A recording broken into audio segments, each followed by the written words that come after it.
I will give you 10 days. Bayaran mo. Pag bayaran mo, sirahan ko. Wala nang airport. So what?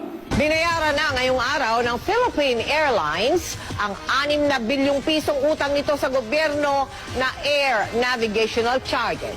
Ipinag-utos ni Pangulong Duterte ang pag-aresto sa may-ari ng Mighty Corporation dahil umano sa economic sabotage. IT corporations offer of 25 billion to settle its tax liabilities.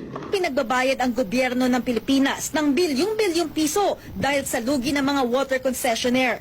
Sa ruling nitong Nobyembre, pinagbabayad ang Philippine government ng 7.39 billion pesos sa Manila Water dahil sa pagkalugi ng Manila Water mula June 1, 2015 hanggang November 22, 2019. Noong October 2018 naman, pinagtibay ang 3.4 billion pesos na arbitral award para sa Maynilad para sa lugi raw nito mula March 11, 2015 hanggang August 31, 2016. Sinisingil ako ng 7 billion na lugi nila.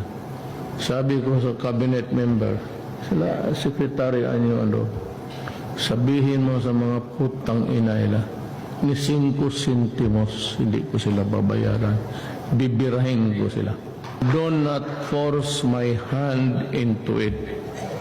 Ipit-ipitin niyo ako ng kaso. TRO dito, punta kayo sa korte, pigilan ako.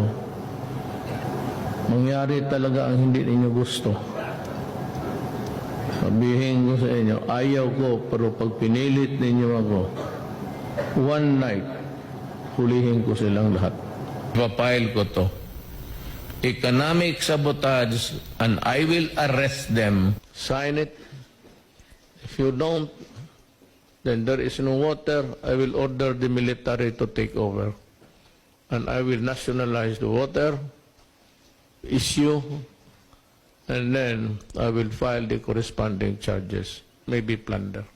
Hindi na raw hahabulin ng Manila Water at ng Maynilad sa gobyerno ang bilyon-bilyong pisong danyos na ini-award sa kanila ng Permanent Court of Arbitration sa Singapore. Para yan sa hindi na ipatupad na taas singil sa mga nakalipas na taon. Hindi na rin daw itutuloy ang nakaambang water rate hike sa Enero. Hindi nyo na po ba sisingilin yung 7.4 billion? Opo sir, susunod po kami sa kagustuhan ng gobyerno at ng pamahalaan at ng Pangulo po. Sang-ayon po kami sa direktiba ng Presidente, sa kagustuhan ng Presidente, wag na ho naming habulin yung historical arbitral award sa amin. Hindi na rin daw muna itutuloy ng Maynilad at Manila Water ang nakaambang tasingil sa Enero.